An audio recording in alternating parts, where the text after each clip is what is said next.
do it on a different day? Yeah. Yeah. Okay. You're Michelle Cormier, Yes, ma'am. and will your client waive the formal reading of the indictment in each case? Yes, ma'am. Ms. Cormier, in clause number 25, DCCR 1446, let's see, are we going on with the prior or just the, With the prior judge. okay, let me, you're charged, hold on. You're charged with manslaughter from November 2nd of 2024. It's a second-degree felony. The indictment alleges you were previously convicted of burglary of a habitation, a second-degree. Pause right there. This is manslaughter plus a prior felony. That changes everything. In Texas, prior convictions don't just sit in the background, they boost punishment ranges and kill sympathy fast. A second-degree felony already carries serious time, but with history like this, the judge is absolutely paying attention. Question for you, should past mistakes weigh this heavily, or should every case start clean? Felony, January 30th of 2013.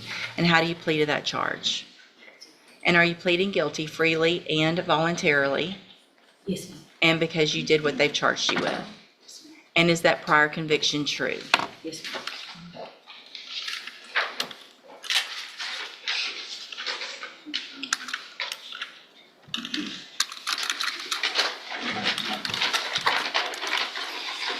Okay.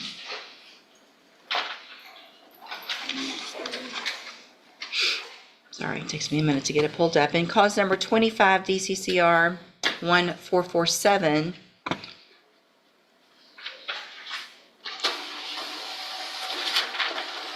you're charged with possession of a controlled substance, a state jail felony from October 30th of 2024.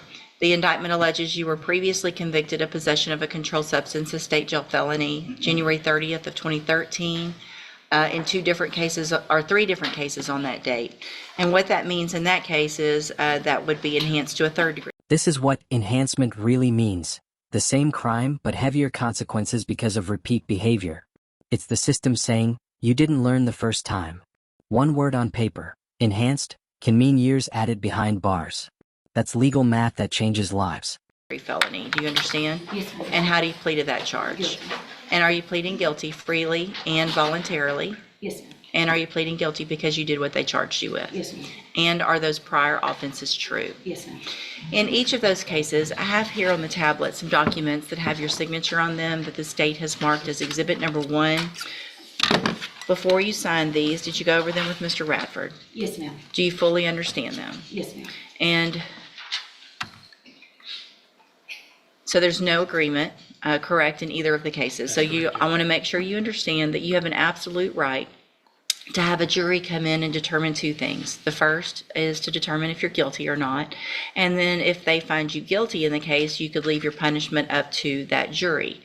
If we go forward this way, you're leaving your punishment up to the court. And is that what you want to do? Yes, ma'am. State tenders number 1 in each case. No objections. It's admitted in each case. Is there any evidence that Ms. Cormier is not competent? No, ma'am. All right, ma'am, in each of your cases, I'm going to find that you entered your pleas of guilty freely and voluntarily. Find that you're mentally competent and you understand the nature and the consequences of those pleas. Find sufficient evidence in each case to find you guilty. No plea deal. No agreed sentence. That's risky. Now the judge orders a PSI, pre-sentence investigation, which is basically a full deep dive into her life. Criminal history, family, mental health, work record, everything. This is where sentencing is truly decided. Would you trust a single judge with your future, or roll the dice with a jury? However, I'm going to reset your case for a sentencing hearing. We'll get a pre-sentence report done, and then we'll come back for that hearing. Anything that you think is important for me to know, get that information to Mr. Radford, and he will present it to me on your behalf when we come back. Judge, we're gonna have some letters that I will submit to the court to supplement the PSI, and I will copy Mr. Coleman on those support letters. Okay, sounds good. And if you'll just try to get those to the court that week before Yes, the hearing, that would be great. Yes, All right, ma'am. thank you. You can go Thank back you. with the bailiff. I'll be excused. Yes, sir, thank you. All right, are you Quentin Sells? So, Mr. Rojas, you've been appointed to represent Mr. Sells. Is there any reason to believe that the person standing before me is not Mr. Sells? No, Your Honor. And so I'll take judicial notice of that, as well as the court's file, including a report. Mr. Sells was evaluated for competency to stand trial by Dr. Hamza.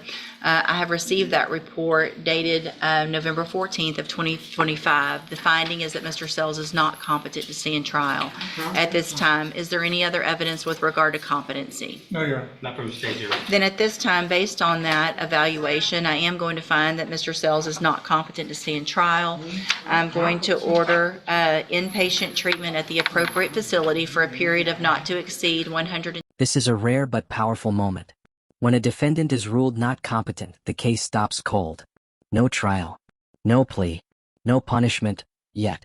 The law says you must understand what's happening to be prosecuted. So instead of jail, it's treatment first. It's one of the few times the system chooses rehabilitation before punishment.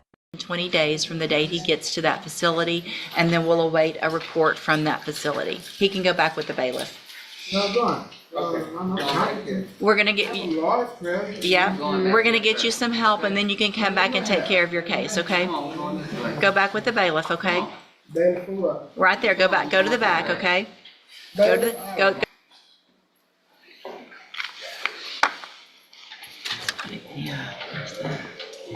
It opened the wrong one in the background, that's why. Hold on a minute quick. Good morning, are you Isaiah Brown?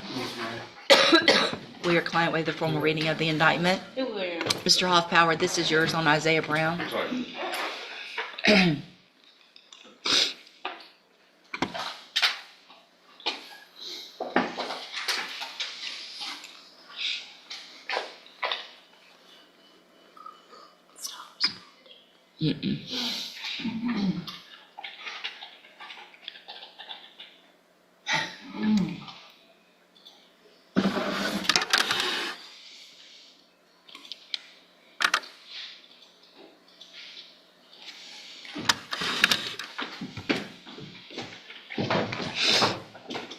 Okay, so it's a reduction to state jail. Yes, ma'am.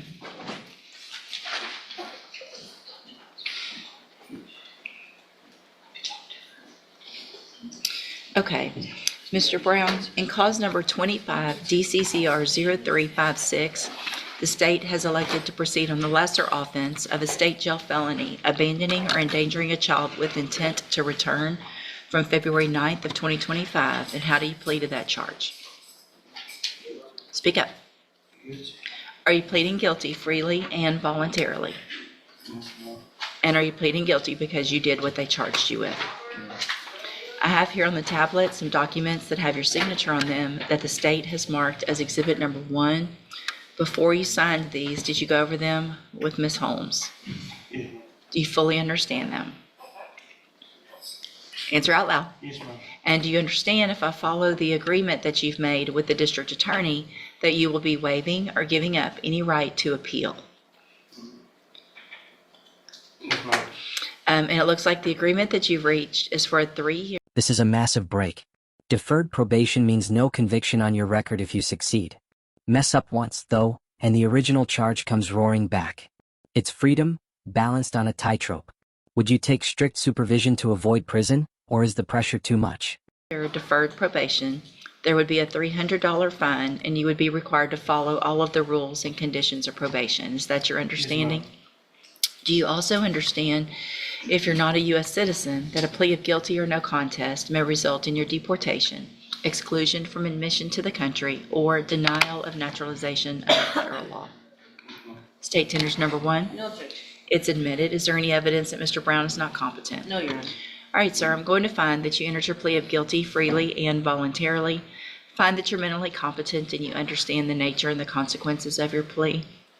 Find sufficient evidence to find you guilty. However, I'm going to reset your case so that we can get a pre-sentence report done by probation. Then we'll come back at a later date for sentencing. Mr. Hoffpower, what is the state's position with regard to a bond based on the nature of this plea? We have no position. What is the, Just a- what's the relationship to Kinsley Segura? That's Mr. Charles, child. this is It's your daughter? No, he's not with the mother.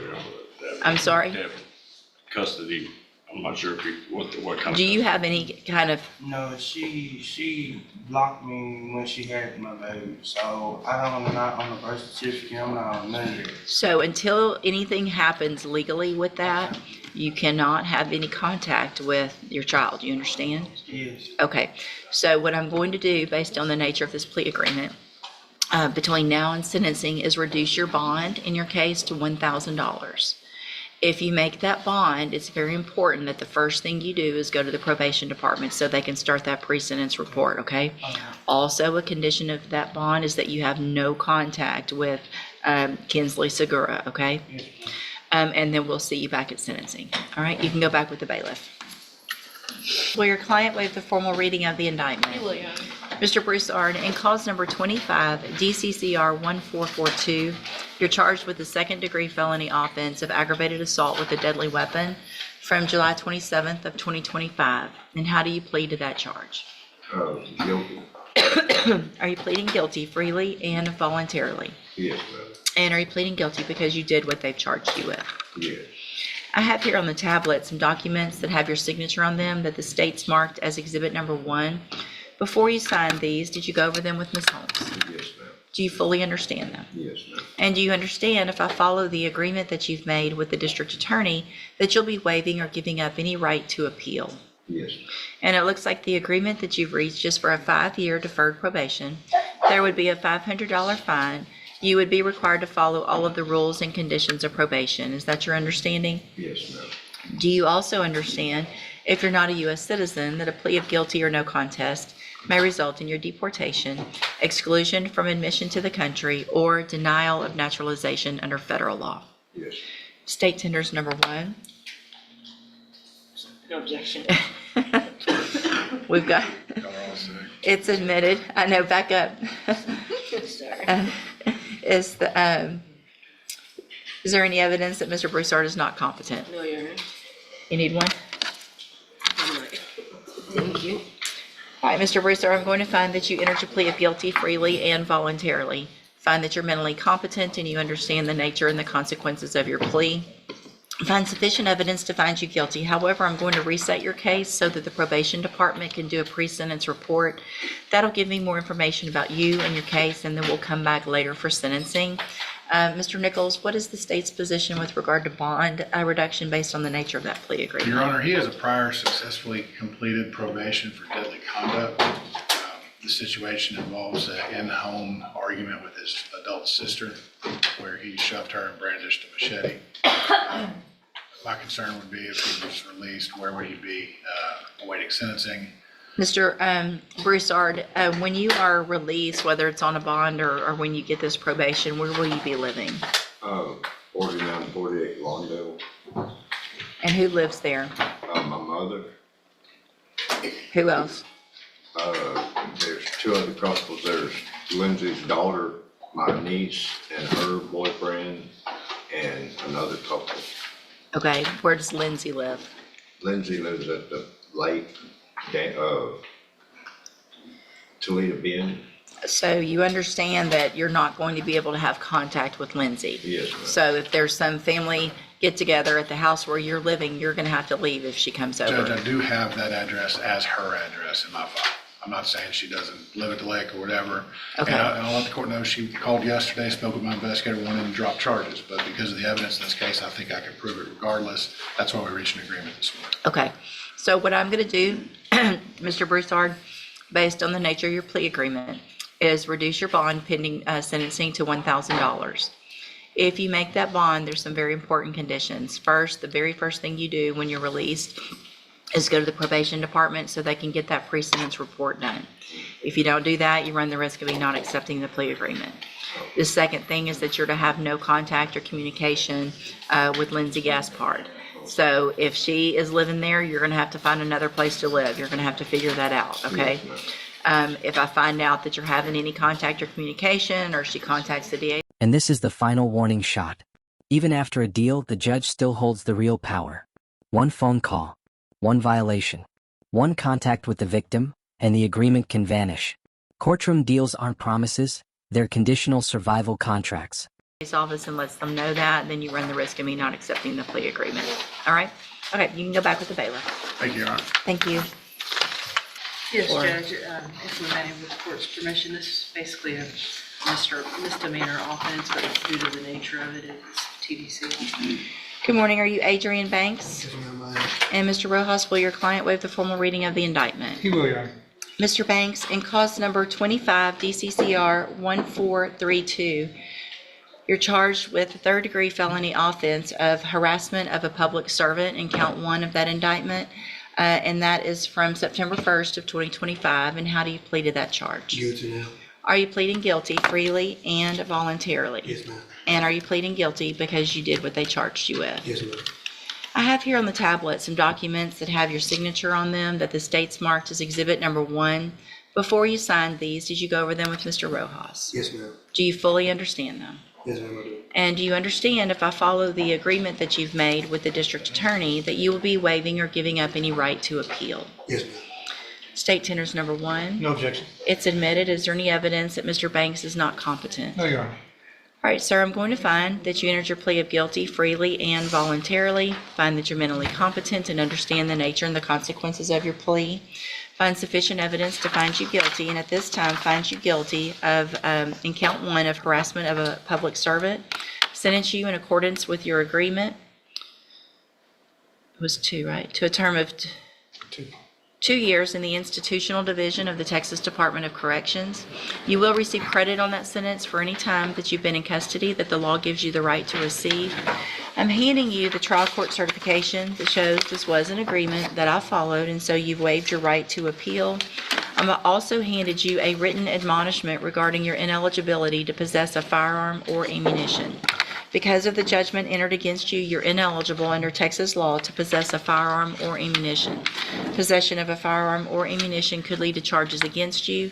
Firearm is a legal term, and you should read that written admonishment I provide you to see what devices qualify as a firearm. If you have questions about the laws that make you ineligible to possess a firearm or ammunition, or about how long that lasts, you can talk with Mr. Rojas. All right, good luck to you, sir. You can go back with the bailiff.